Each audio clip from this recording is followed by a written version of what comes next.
So, as far as WPF is concerned, what are some of the basic dev techniques?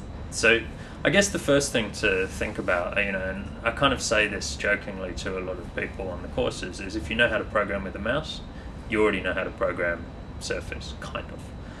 But there are some differences. So if you think about like a mouse has like a mouse down and a mouse up, it's a very binary operation when someone pushes the button on the mouse. And it's a binary operation because it is a switch, so it's on or off. When you put your finger down on a Surface table, you get a contact down event. But when does the Surface vision system that's looking at the contact know that the contact has gone down or the contact has gone up? And so because it's not a pure on-off type switch, you can often see a latency between contact down and the event occurring, or contact up.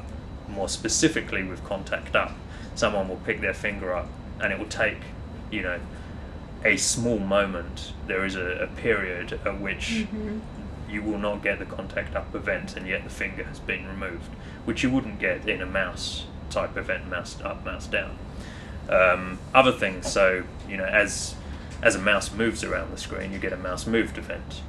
As a contact moves around, you get a contact changed event. But contact changed is not just about position. Contact changed is also about orientation of the contact. It's about contact change gives you things like bounding rectangles, gives you other information relating to that contact. The other thing about the difference between a mouse and a contact to think about or remember is that on a typical Windows screen, you have a single mouse pointer. On Surface, you have multiple contacts. And so you need to track a contact and know which contact is taking the action or the event is raised for.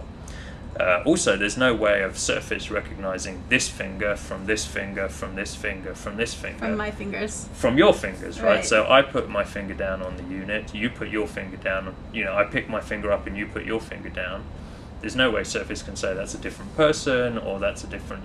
So what happens is every time there's a contact down, there's a new virtual device, input device created with its own ID. The other thing to remember is, and if anyone's done touch programming, they're probably fairly used to this, there's no concept of hover. So, a mouse has this concept of hover and then click. Contacts, there's no real concept of hover. So, as you move your finger down, you'll only get contact changed events between down and up. You won't get a contact change event after and up at contact. Right, okay. So, a number of differences. Plus, once you've got hold of a contact, there's things you can do with the contact. You can get the orientation relative to a specific UI element. You can get the position relative to a specific UI element. Also, with contacts, you can store specific data to your application. So once you have a contact, each contact has an associated dictionary or hash table that you can store temporary information for the lifetime of that contact. Remember, once that contact goes up, it doesn't exist anymore. That was a virtual contact for that time period between down and up. So any information you store in the contact, in that hash table, will disappear as soon as you lift the contact up. So it's really just for the lifetime of that contact. So there are some fundamental differences between mouse and contacts. And of course, the fact that you have multiple ones is the biggest one. Right, but still, basically WPF, if you know that. Yes, so it's the same. Really it's the same. The contact events plug into exactly the same routing mechanism and filtering mechanism as a mouse event in WPF. So if you're used to doing anything with mouse events in WPF, the technology, the mechanics is very, very similar. Okay. The differences are the ones I just pointed out. Right. I guess the other one is filtering.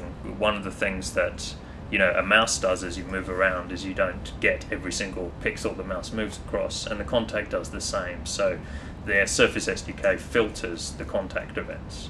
Now, what this can lead to is if you track every contact event, you can get a kind of jittery feel to it. And so there is an API that lets you get all the intermediate events as well. And this will affect performance because you're actually tracking all the movement. But if you're doing something like a paint application, you want to get intermediate contacts because you want a very smooth curve following the exact line of that contact. Right, okay. Okay, great. Well, thank you again for talking with us today You're welcome. about some of the details and diving in a little bit deeper on the development techniques. So we really appreciate that. Thanks. And that's it for today. Thanks.